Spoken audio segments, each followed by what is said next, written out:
Alright, in this video I will be installing a new volume potentiometer in my Squire Tom Delonge guitar from the 90s. I have to go get another one mid-video. This one's a solid pot and I need a split pot. I will show you that in a second about why that is the case, but anyway, this is the guitar I'm going to install it in. You can see it's only got one volume and has no tone controls. And there's the back plate that says it's a Tom Delonge, and when I open it up you'll see that it is in fact a solid body Stratocaster with no additional cutouts for other pickups. So first thing I'm going to do, just take the tension off all 6 of the strings, and then instead of slowly taking them all out, I'm just going to cut through them once the tension's off. I've reduced the tension so the strings don't go flying, and it's just easier to get the strings off with them cut like that. Anyway, I didn't film me taking the screws out, but there's a whole bunch of them. Just take out all of the screws that are on the pickguard, and for most Fender Stratocasters, maybe all Fender Stratocasters, that is how you access the potentiometer and the pickup. So this is the potentiometer. I assume came with it.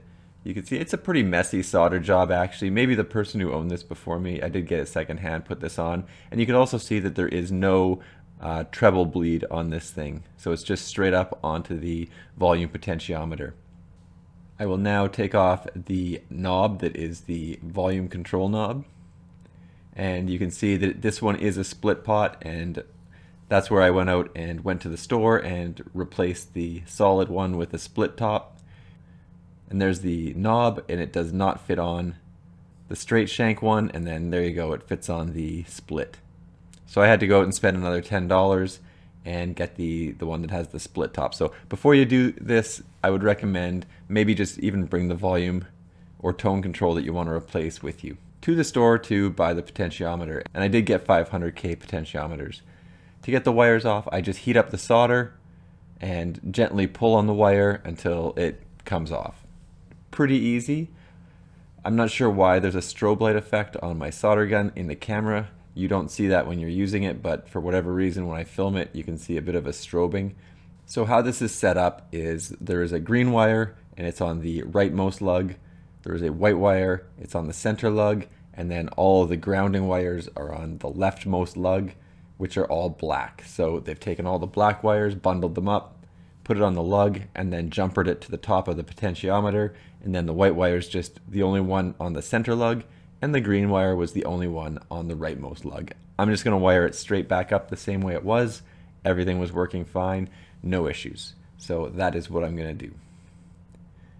And once I get all the wires off, I'll just take off that nut on the front that holds the potentiometer to the pickguard, take off the washer, and remove the potentiometer. And it was also a 500K potentiometer. They are definitely not Fender ones that came with this thing, or that the previous owner installed. I'm not sure which is which, but anyway, they're both 500K, and you can see that the Fender one is a bit more of a substantial potentiometer than the one that was in there. And it definitely, the new ones definitely have a smoother sort of spin to them, whereas the old one was pretty either worn in or just floppy. So first thing I do is put the star washer on the potentiometer, and then put it through the hole in the pickguard where the potentiometer is supposed to go. Pretty straightforward.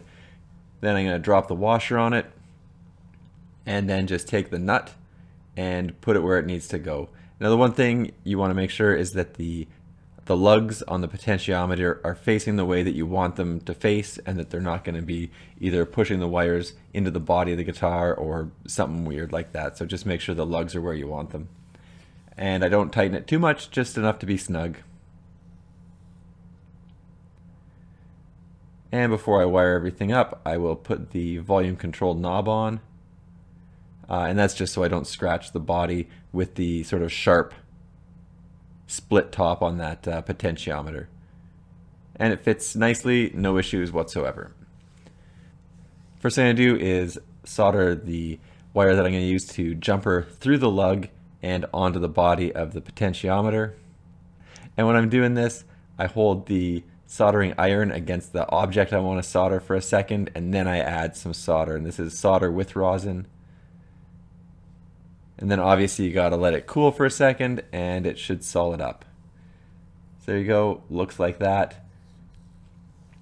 and I'm using that Electrosol 6040, so it is a rosin core solder. So now I'm going to take the remainder of the black wires and I'm just going to solder them to the lug. So they had a lot more wires soldered onto the potentiometer. I don't think that's necessary. As long as you have that jumper going to the potentiometer, it should be fine. I don't think it really matters how they are connected to ground, just that they are connected to ground. But maybe somebody in the comments could correct me on that. Anyway, it works fine either way. So in the end, I'm happy. Anyway, bundled up all the black wires and then connected them to the lug. Now I'm just taking the white wire, putting it through the lug. It's already got solder on all the wires. So I'm putting the white wire back through the middle lug. And that's the one that goes to the output jack for the guitar. And then the last one that I'm doing is the green wire, and that one is the one that goes out to the pickup. And just like the white wire, I fed it through the lug. Gave it a bit of a pinch with the pliers so that it actually sticks there. And then I'm just filling the lug up with solder so that it all sticks together. And like I said, I always touch the item I want to solder with the soldering iron to get it hot, and then I hit it with the solder. So that's pretty much that. So all three are soldered up. Is it beautiful? I don't know. I think it's cleaner than the job that was done, but maybe that's just my opinion of it. So green on the right, white going out to the output jack in the center, and all the ground wires connected on the leftmost lug and then to the body of the potentiometer.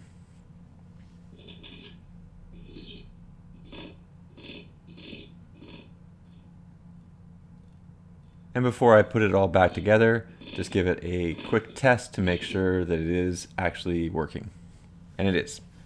Now I found when putting the pick guard back on this, I don't know if this was the exact pick guard that came with the guitar, it's best just to put the screws in first without actually putting them down all the way, because the pick guard is a little bit finicky to get actually set up perfectly. So by only putting the screws in a little bit and loosely, it allows it to move around a little bit. Whereas if you start tightening them all the way down, you could be off by a little bit. And then your screws are going to go in at a funny angle and it's going to look kind of weird. And you could damage the wood a little bit. So I recommend just doing it loosely and then coming back around and tightening them all up once they're all in. And then I'm going to use some Gibson and Dunlop polishing oils and polish up the fretboard and body and throw some strings on this thing. So that's what it looks like now. I think it looks quite a bit better. It's got a little bit more of a shine to it, and that's that. So I'll give this thing a little bit of a test run with the amp, prove that it works. And overall, I'm happy with it. I don't know that it's that much better, but my plan is to change the pickup out with a Seymour Duncan Invader. This is the pretend Duncan Invader. It's called a Duncan Design pickup. I don't know who makes it, but it's not the real thing. So moving forward, I am going to get that Duncan Design removed and get a Seymour Duncan Invader in here.